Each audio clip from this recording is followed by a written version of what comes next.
Hello and welcome to Virtual Fiction at the Friary on Sunday, 28th of June. My name is Madeleine Darcy, and myself and Danielle McLaughlin have been running a fiction event in Cork called Fiction at the Friary since January 2017. It's a free event on the final Sunday of each month held in the Friary Bar, North Mall. And normally in non-pandemic times, we invite a guest author to come and read for us and chat and answer some questions about their work. We also provide an optional writing exercise to the entire pub. We provide free jelly beans, hula hoops and marshmallows.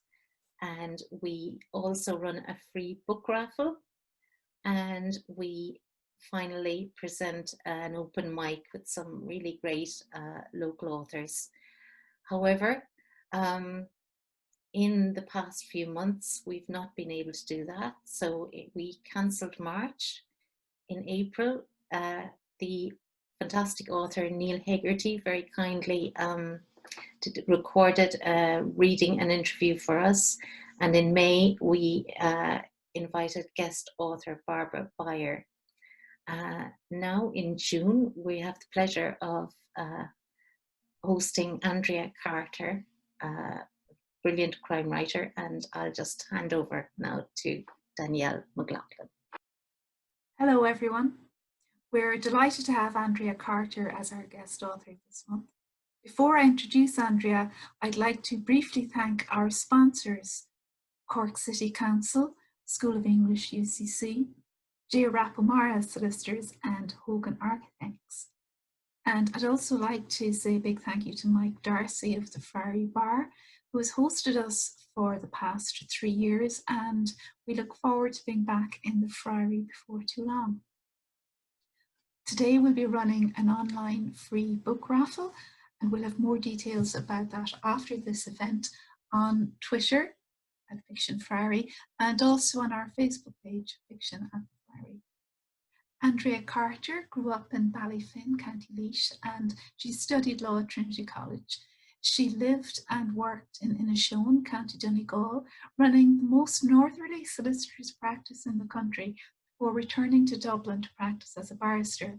She's the author of the Inishowen Mysteries, most recently Murder at Gray's Bridge and The Body Falls. The series is soon to be adapted for television. Her short story, The Lamb, was shortlisted for the Irish Book Awards in 2019.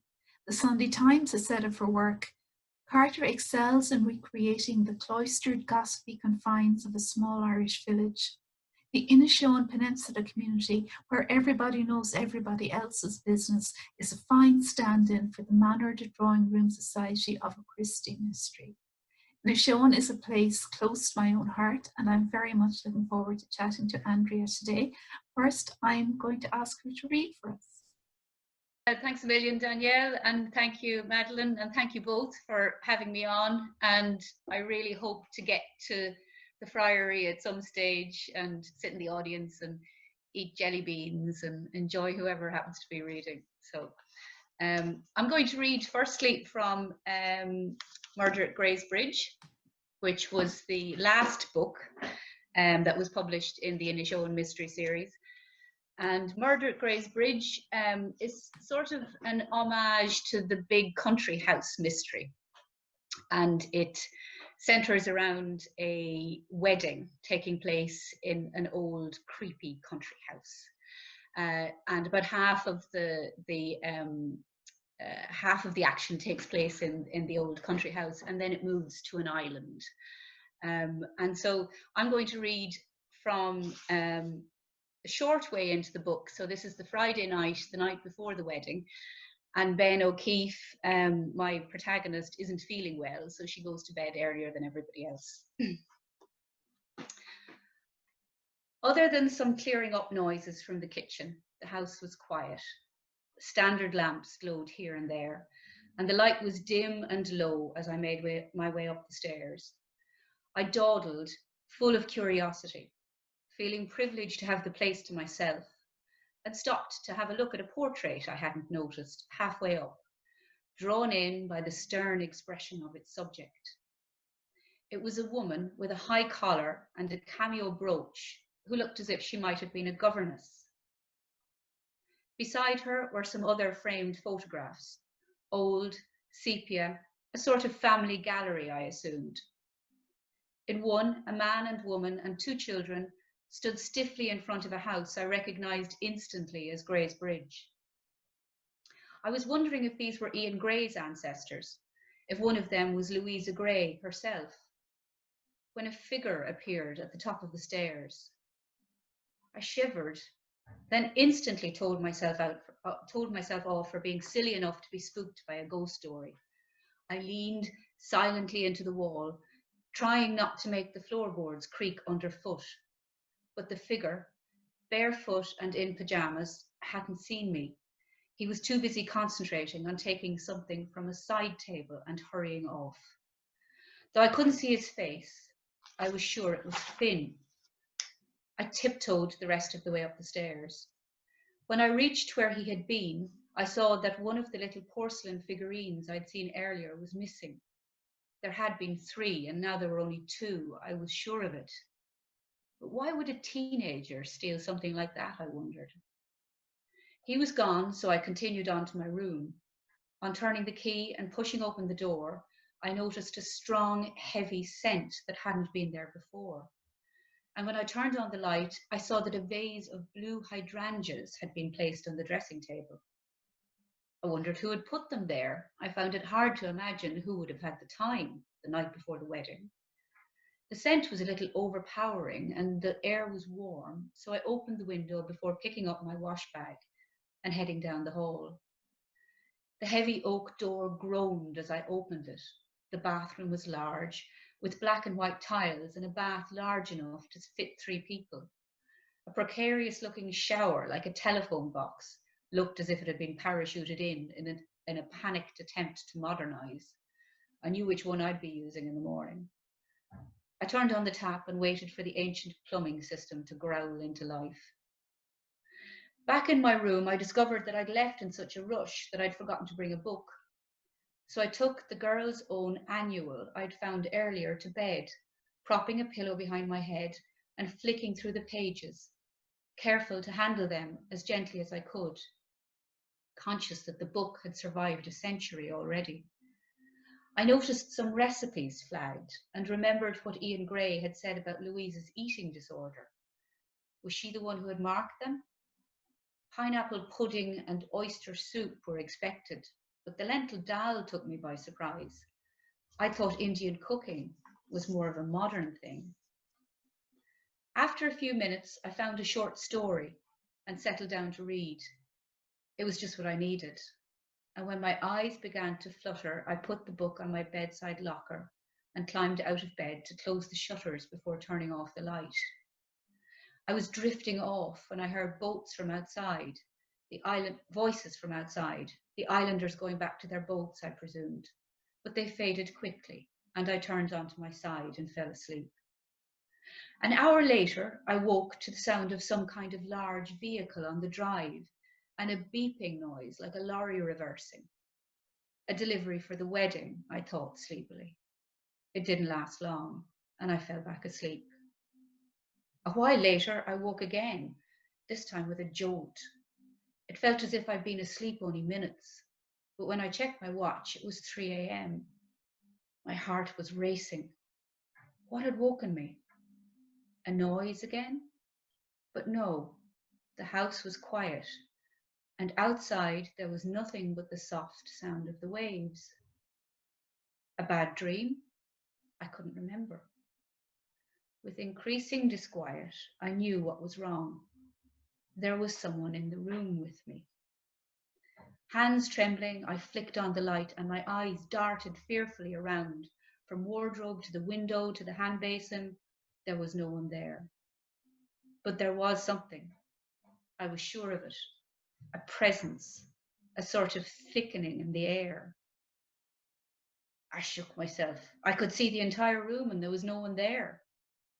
What was wrong with me? I had no belief in ghosts. I took a deep breath and a sip from my glass of water and waited for my heart rate to slow down. After a few minutes, I forced myself to turn off the light, lie down, and close my eyes. Suddenly, I felt breath on my face and something at my neck like cold hands. I coughed and sat up, waving my arms wildly, hitting nothing but thin air. The floor creaked and I froze. Someone was walking across my bedroom. That's it.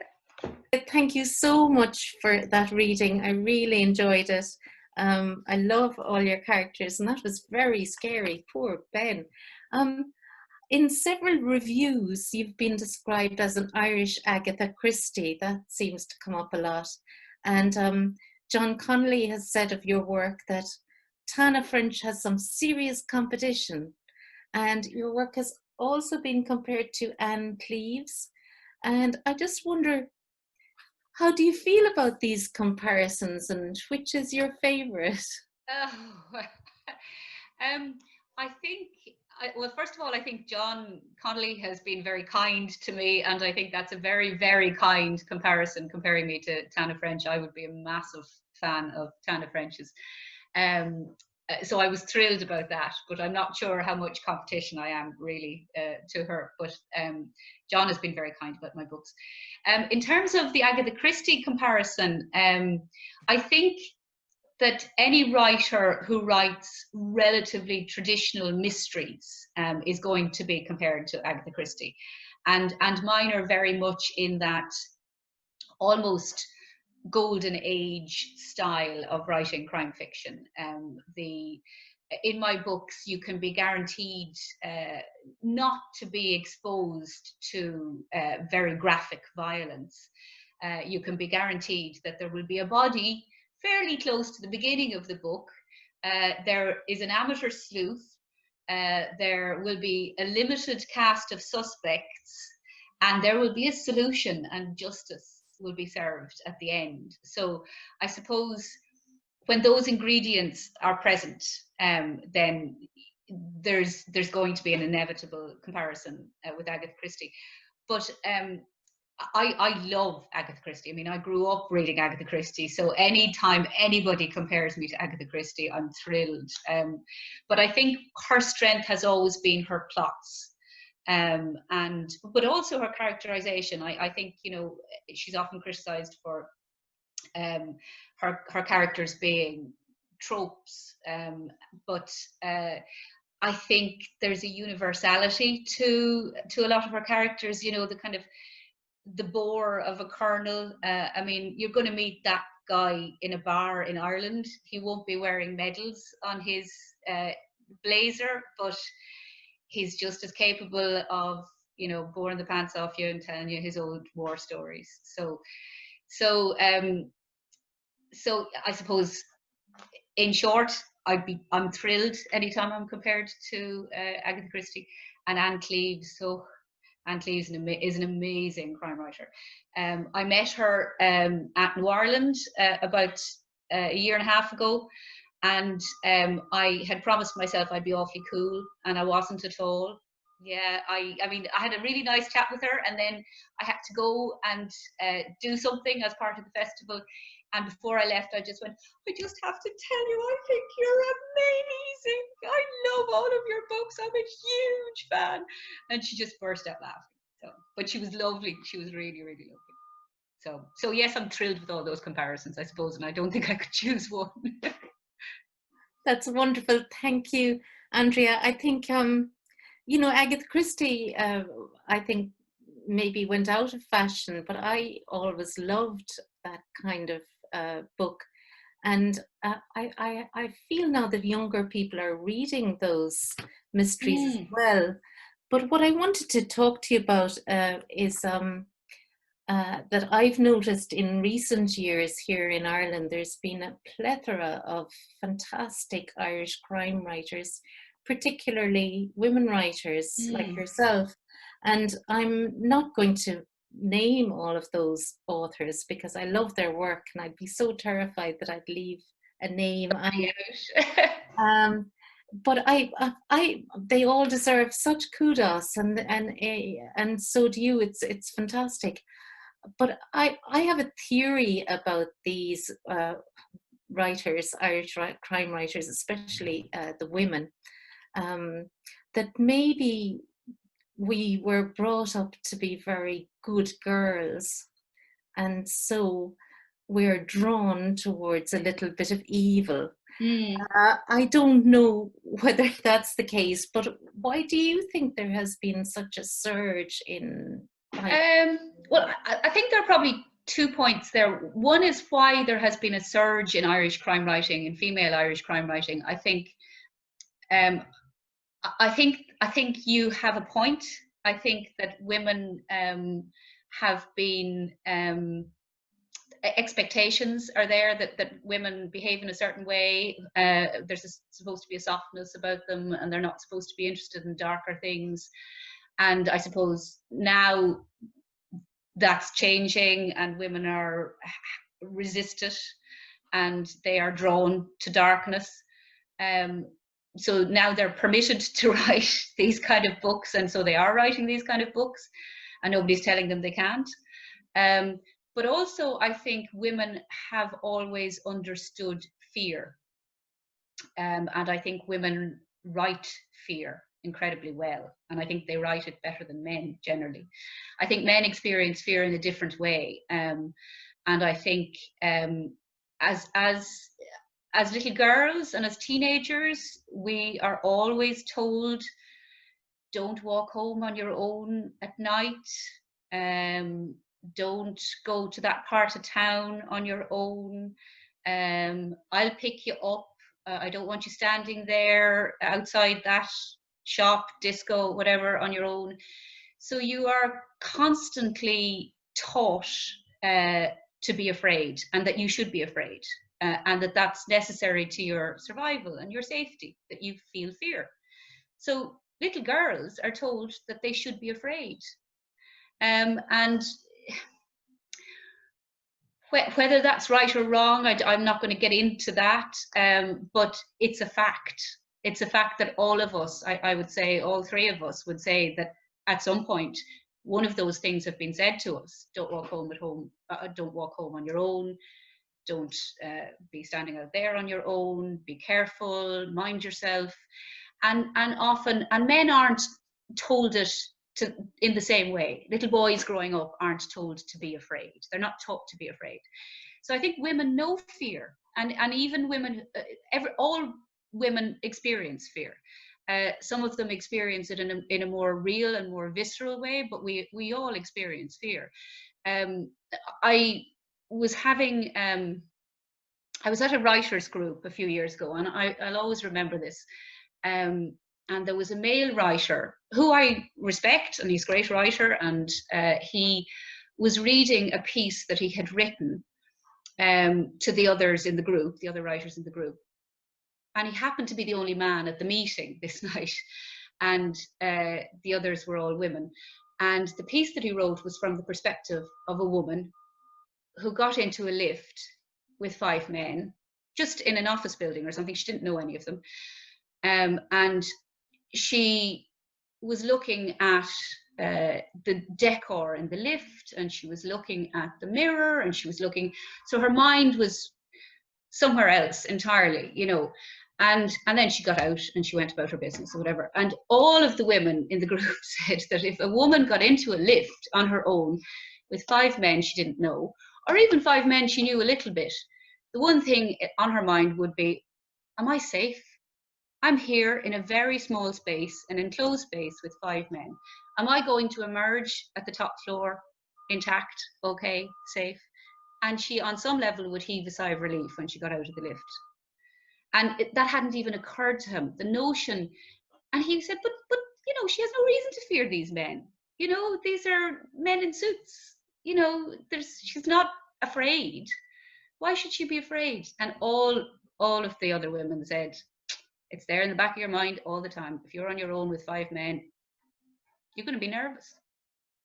So anyway, that's yeah, I think women know fear. I think they write fear well. So I think that has contributed to female Irish crime writing, particularly.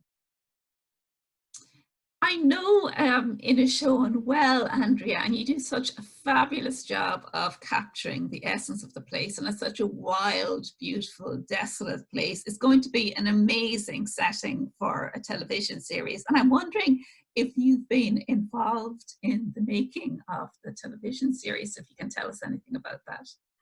Well, it's still at a very early stage, and there was quite a bit of progress being made until the point at which everything came to a shuddering halt in March. But I had a Zoom call with the German and Irish producers on Wednesday of last week. So things are moving. Things are definitely moving. Yeah, I'm excited and optimistic at this point. And as soon as I have anything to say, I'll shout it from the rooftops. I'm really looking forward to it as well. And I did notice, Danielle, that the McLaughlin surname appears in Andrea's books. There's a lot of them up there. And I love the way that you know, there is so many people who are related to other people that they have specific sort of nicknames. I can't remember now. And I also love the strong women characters, you know, that Ben is friends with, like Maeve, the vet, etc. I'm also incredibly impressed, Andrea, by how prolific you are, because I think you've published 5 books in the past 5 years. And I wonder, for those of us who are not quite as prolific, can you give me a little hint of how you manage in your writing practice to be so efficient and hardworking and to get all that work done? And also, I wonder how the pandemic has affected your writing practice. Well, I suppose the first thing is when it comes to getting the work done, I think it's deadlines, really. And I think most crime writers, it's part of the genre, really, and particularly if you're writing a series, there is an expectation that you produce a book a year. And my contract with Little Brown, I'm on my 3rd contract with Little Brown, demands a book a year. And so I generally have the same deadline every year, usually around the beginning of April. Now it was later last year. But I have developed, with the series, I've developed a sort of a system. So I deliver my book each year on the 1st of April. And then quite shortly afterwards, I'm doing edits, I'm doing proof pages, I'm doing copy edits, I'm doing all of that. And then once I've finished those, I have to start the next book. And often there's an overlap, and that's when the problems arise. If I'm doing copy edits on the book that I finished and I'm starting a first draft of the next book, then that's a very difficult kind of phase. So that's often during the summer. So year on year, it has become, if it's June, I know that I'm doing copy edits and I hope I finish them before I've started the first draft of the next one. And if I haven't started the first draft of the next one, I should have started the first draft of the next one, and I'm going to be in trouble in April. So it's a kind of a timetable during the course of the year. I'm very lucky in that I've taken time out of, I don't practice law at the moment and haven't for a good few years, and so I'm writing full time. And so I'm lucky that I don't have a day job as well as having to write, because I don't think I could be as prolific. I don't think I could be as productive if I had a day job as well. so that just, I'm lucky that I can do that for the moment, and who knows whether that will continue or not, but I've been able to do that for the last couple of years. In terms of the pandemic and how that has affected me, I've been writing in a different way, in that I'm not writing a sixth one in the series at the moment. So I've been writing what might be the first in a new series, or maybe a standalone. I'm not sure, but it's very different. It's also crime. I'm not sure I intended it to be crime when I started writing it, but it seemed to morph into crime. I seem to be a crime writer. And I've really enjoyed writing it. It's set in Dublin, and it has allowed me to live in a Dublin that isn't pandemic Dublin. So I'm going in and out of my favourite pubs and my favourite restaurants, and hanging around places I can't hang around at the moment. And I've found it to be quite a comfort when I get up in the morning. I write in the morning first thing. I get it. I'm in my pajamas. I make a pot of coffee and I go straight to the laptop, still in my pajamas, and I write. Sort of, I move almost from a dreamlike state into my fictional world. And so I found it a real comfort to go into a Dublin that isn't sick in the mornings, and it sort of helps me, you know, kind of cope with the kind of dread and the fear that everybody's suffering at the moment for the rest of the day, because I have my nice little space to be in that I've created. But it's familiar, it's Dublin, you know, but it's just a different Dublin. So that's how it's affected me, I suppose, the pandemic. That sounds so therapeutic, doesn't it, Danielle? Yeah, I love that idea of, you know, creating for yourself this non-pandemic Dublin and just going in there and being able to hug people in it and talk to people in it. And yeah. I've had a few scenes where I go into Grogan's for a pint. I don't know why that keeps happening. I was just sighing there because we're not in the real friary at the moment. I know. Having a pint or a glass of wine, but you know, hopefully we'll be back there at some stage. But it's still very difficult to tell. But yeah, sure. it is. It's amazing how evocative it can be to write a scene set somewhere that you really want to be. I mean, it's absolutely lovely reading, being able to travel through reading, and I'm doing a lot of that at the moment, and I'm listening to lots of audiobooks.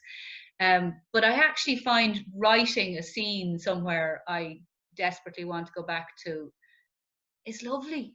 It's just, yeah, it's kind of like a hug from Grogan's. I know that you lived in Ashowan for a few years. I'm wondering at what point did you know that you were going to set a book there? Well, I actually lived in Ashowan for 11 years. So, and I practiced law there for a long time. I ran my own practice for quite a while. The most northerly solicitors practice in the country, coincidentally. And I was writing while I was living there. So while I was running my practice, and I was probably fairly stressed, and I was an incredibly conscientious solicitor. So I was one of the people who would be waking up in the middle of the night and worrying about whether there was a right of way across a piece of land that I had just paid a lot of money for on behalf of a client. And I would get up in the middle of the night and I would go down to the office at 2 o'clock in the morning and turn the key in the lock and go up the stairs to my office and open the filing cabinet and take out the file and check the title deed. And of course, there was never a right of way across it because I checked it, because I was a conscientious solicitor. And then back to bed. And so I started to write. Again, I started to create a sort of a fictional world that was very close to the real world that I was living. And I created a character who was very close to me, which was Ben. who was able to, as I've said before, was able to do things and say things that I wouldn't have been able to do. And it never occurred to me that those scenes would ever be published. It never occurred to me that they would turn into a book. So while I was writing scenes set and working probably towards a book, though I didn't know it at the time, while I was writing scenes that were set in Inishowen, while I was living in Inishowen, the notion that anybody else would ever read them just never occurred to me. So so it all happened fairly organically, and I think I started to write in a very serious way when I moved to Dublin and I was practicing at the bar, and I had more time than I had while I was practicing as a solicitor. And then eventually I seemed to be on a track towards publication, but that came as a complete surprise to me. Really. I mean, obviously I sorted out at a certain point. Once I had a finished book, I decided I would see if anybody was interested in it. But yeah, it took a long time before that thought occurred to me. I know that Inishowen is part of the world where everybody knows everybody else and knows all their ancestors back for 3 or 4 generations. Have you ever had people come up to you and say, that's me in the book, or that's my grandmother in your book? Does that happen? Well, I've been very I've been honest about a couple of the characters, the recurring characters, and they are very clearly based on people that I know, friends of mine, and they're fine about that, and they read the books. And one is Leah, who is based on Lily, who used to work with me, Lily McGonigal, who used to work with me. And the other is Maeve, the vet, who is based on my friend Fidelma, who is a very similar vet to Maeve. And any of the veterinary scenes that I write, I run them by Fidelma first of all. She reads them first. And sometimes she's come up with really, really good ideas. For instance, when poor old Guinness, the cat, gets poisoned, I talked to her about what would you do if the cat was poisoned, and what would the cat likely to be what would it be that the cat would be likely to have consumed. And she made some suggestions, and then I sent it to her, and she said, oh, I put him on a drip. Sent it to her, and she sent it back to me, and she said, I'd put him on a drip with vodka in it. And I said, what? And she said, well, ethanol, I think it's ethanol, is what you would normally use to try and counteract, rat poison or whatever it is that he had drunk.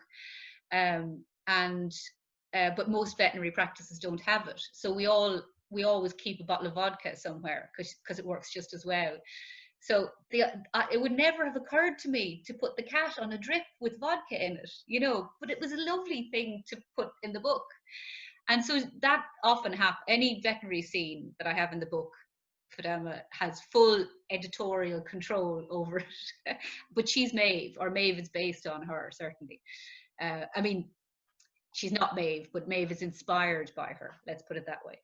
And Liam the auctioneer is probably an accumulation of a few of the auctioneers I knew up there. There's one friend of mine who's an auctioneer whose family are convinced it's him, although he denies it.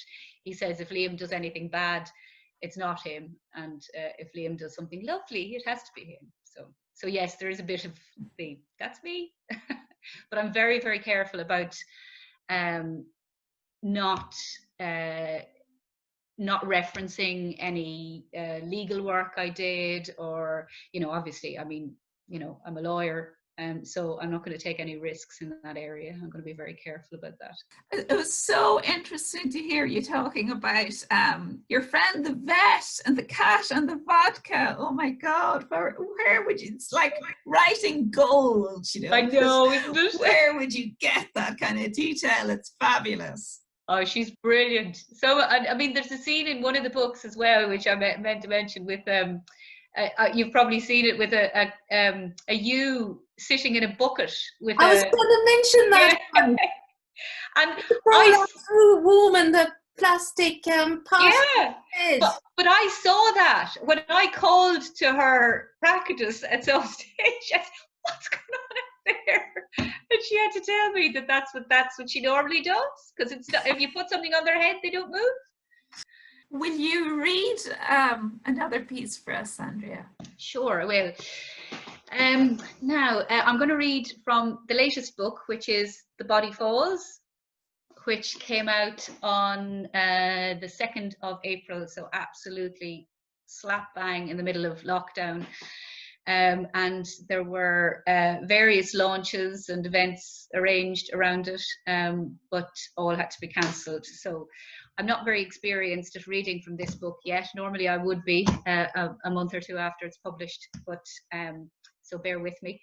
The Body Falls is inspired by the real floods that hit Inishowen in August 2017, and when that happened, roads were impassable and bridges were down, and the town of Carndonagh was completely cut off. And the same thing happens in this book, except in this book, a body falls on the vet's jeep in the middle of the night. And so I'm going to read from a section that happens after that.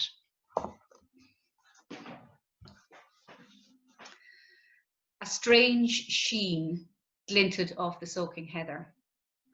The light was eerie, almost falsely bright, as if someone had turned on a fluorescent lamp whose beam was directly on us, while a dome of black and purple clouds surrounded.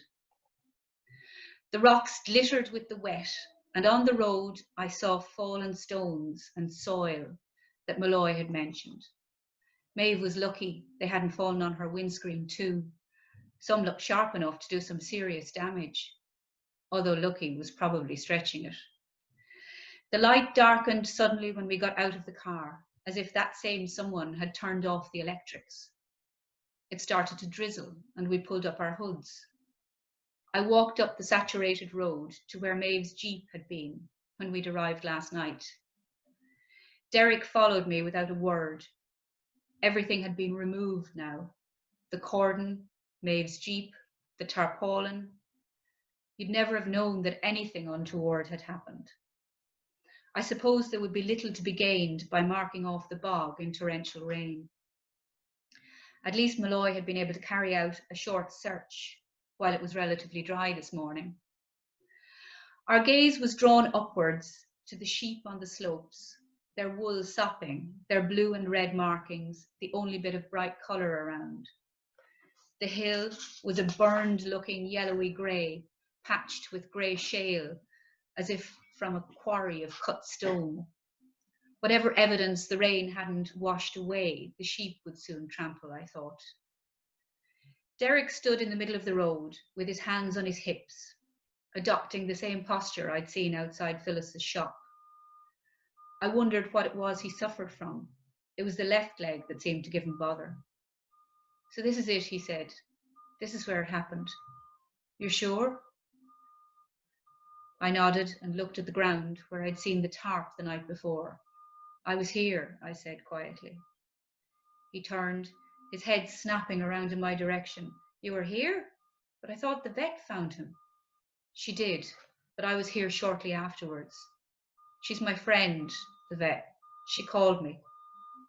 I hoped he'd leave it at that. I didn't want to have to field questions about my relationship with the guards. And he did.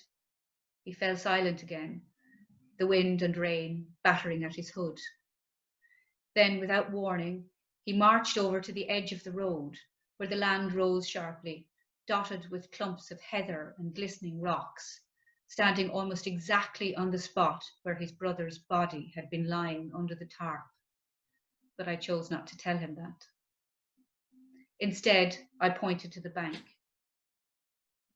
I think he came from up there, The rain must have dislodged him and washed him down the hill. Derek sucked air through his teeth and winced, as if he was struggling to keep his emotions in check. He'd been dead a little while when he fell, I think, I added gently.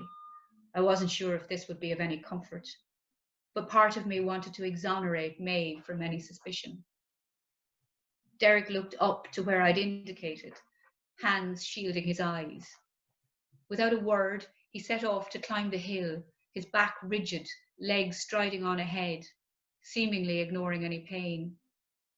After a brief hesitation, I followed, screwing up my face to head into the rain. The ground was slippery and waterlogged, and there were muddy sections which were deeper than anticipated. But the mud was a better option than the rocks. The rocks were treacherous. More than once I came to falling and sliding back down to the road, but I climbed after him, eventually resorting to hands and knees. The man was fit. I was quickly panting and out of breath. "What are you looking for?" I called. But he didn't answer me, just kept moving ahead, eventually doing what I did and using his hands to grab onto rocks, to steady himself and hold himself up, glancing at the ground ever so often. Finally, he reached a large, even patch where the view was clear, and he stopped. I joined him a few seconds later and watched as he stood gazing down towards the sea, his hands on either side of his head. I noticed for the first time the muscles on his shoulders and back, filling his Trans-Pyrenees jacket 2015. Leanan Head was in the distance, with houses dotted along the shore, but everything was cloaked in a grey mist and the turbulent sky looked ominous. What was he feeling, I wondered? Grief? Survivor's guilt? You'd imagine survivor's guilt must be severe with twins. That's it. That's absolutely wonderful. Thank you so much, Andrea. Really enjoyed that. I love all of your vivid characters, and I hope that everything will go very smoothly with your latest book and your next one. And that you in the Friary Bar in real life at some stage. Oh, I hope so. I really hope so. What I suppose we should say at this stage, before I hand back to Danielle, is that after this event, we're going to be posting, as Danielle said, instructions on how to win 5 books chosen by Danielle this month as our free raffle. And you'll be able to see an image of those 5 books, and you'll be able to enter to win a book on Twitter at Fiction Friary and on Facebook at Fiction at the Friary. And we'll also be posting an interesting crime-related writing prompt. You don't have to write a crime piece, but there's a little element of criminality to it. So thank you so much, Andrea. I'll pass you back to Danielle. Just to say thank you very much, Andrea, for that wonderful reading. I loved The Body Falls. It's a fabulous read. And thanks for being our guest author this month. Thank you very much for having me on. I had a ball. It was great. And thanks to everyone who listened. And I think that's goodbye from us for today. And we'll be back next month with another virtual Fiction at the Friary, or so it seems. I think we won't be back to the actual Friary Bar yet, but it's been lovely to see both of you. And thanks again to everyone who has supported us, and to all the people that we miss very much at the moment.